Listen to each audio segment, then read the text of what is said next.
Super singer நிகழ்ச்சி முடிஞ்சதுக்கு அப்புறம் இரவுல தூங்காம சரண் அவர்கள் ரொம்பவே கஷ்டப்பட்டுட்டு இருக்காரு அப்படிங்கிற மாதிரியான செய்திகள் வெளியாகி சோசியல் மீடியால ரொம்பவே வைரலா போய்கிட்டு இருக்கு. என்ன நடந்திருக்கு அப்படிங்கிறத தான் இந்த ஒரு வீடியோல நம்ம பார்க்க போறோம். சூப்பர் சிங்கர் சீசன் 11 மூலியமா ரசிகர்கள் மத்தியில மிகப்பெரிய ஒரு வரவேற்பை சரண் அவர்கள் பெற்றிருக்காரு. இந்த சீசன்ல இளையராஜா அவர்கள் பாடல் பாடி, இளையராஜா அவர்கள் போலவே பாடலையும் பாடி மிகப்பெரிய ஒரு வரவேற்பை பெற்றிருந்தாரு அப்படின்னு தான் சொல்லணும். இந்த சீசன்ல கண்டிப்பா அவரு டைட்டில் வின்னர் ஆவாரு அப்படின்னு நம்ம எல்லாருமே நினைச்சிட்டு இருந்தோம். பட் கடைசியில அவரு 2வது இடத்த தான் பிடிச்சிருந்தாரு. அண்ட் இந்த ஒரு விஷயம் தான் அவருக்கு மிகப்பெரிய ஒரு சோகத்தை ஏற்படுத்தியிருக்கு. அதாவது அவர் எப்படியாவது கஷ்டப்பட்டு நல்லா பாடி முதல் பரிசு வாங்கிரணும் அப்படிங்கிற மைண்ட் செட்ல இருந்திருக்காரு. ஆனா அவருக்கு முதல் பரிசு கிடைக்காம 2வது பரிசு தான் கிடைச்சிருக்கு. இதனால அவரு கொஞ்சம் அப்செட் ஆகியிருக்காரு. அவரோட ஃபேன்ஸ் ஆகிய நமக்கே என்னடா அவருக்கு கிடைக்கலையே அப்படிங்கிற வருத்தம் இருக்கு இல்லையா? அவருக்கு இல்லாமையா இருந்திருக்கும். ஸோ அவரு மிகப்பெரிய அளவுல வருத்தப்பட்டிருக்காரு. இரவுல தூங்காம இருந்திருக்காரு. அவங்க கிட்ட யாராவது போய் பேசினா 2வது பரிசு ஜெயிச்சிட்டேன். அதுவரைக்கும் சந்தோஷம் அப்படிங்கிற மாரி பேசுறாராமா. இருந்தாலுமே அந்த முதல் பரிசு வாங்காம போயிட்டோமே அப்படிங்கிற ஒரு கவலை அவருக்குள்ள இருந்திருக்கு. கண்டிப்பா யாராக இருந்தாலுமே இந்த ஒரு கவலை இல்லாம இருந்திருக்காது. அவங்களுக்கு மிகப்பெரிய ஒரு கவலை இருந்திருக்கும்.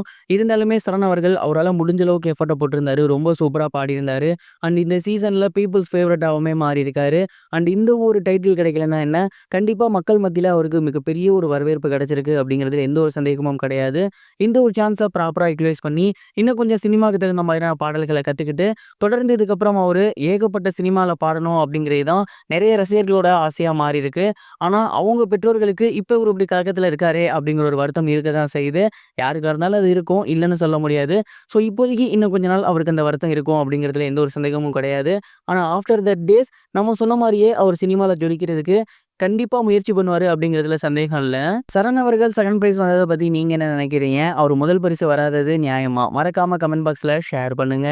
இது ஒரு புறம் இருக்க, பிரபல நடிகையான முர்னால் தாகூர் அவர்கள் ரீசெண்டா ஒரு இன்டர்வியூல தனுஷ் அவர்கள் குறித்து அவங்கள பத்தி பேசப்பட்டுட்டு இருக்க வதந்திக்கு முற்றுப்புள்ளி வச்சிருந்தாங்க.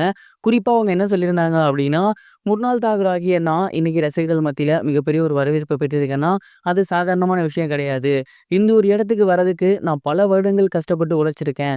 அவ்வளோ கஷ்டப்பட்டு தான் இந்த இடத்துல இன்னைக்கு நான் வந்து நிக்கிறேன். அப்படி நான் கஷ்டப்பட்டு வந்த இடத்த ஏதோ ஒரு அவதூறு சொல்லி டக்குன்னு அத புடுங்க பார்க்குறாங்க. அத பறிக்க பார்க்குறாங்க. அத ஒரு நாளும் நான் அனுமதிக்க மாட்டேன். தனுஷ் அவர்கள் என்னோட மிகப்பெரிய ஒரு நலம் விரும்பி, அவர் வந்து எனக்கு ஒரு சகோதரர் மாரி.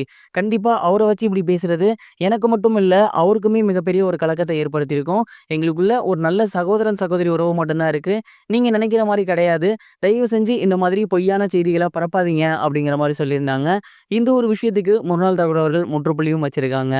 ரீசெண்டா சோசியல் மீடியால முன்னாள் தாகூருக்கும் தனுஷுக்கும் கல்யாணம் அப்படிங்கிற மாரி ஒரு செய்தி பரவி இருந்துச்சு. அந்த ஒரு வதந்திக்கு தான் முன்னாள் தாகூர் அவர்கள் முற்றுப்புள்ளி வச்சிருக்காங்க.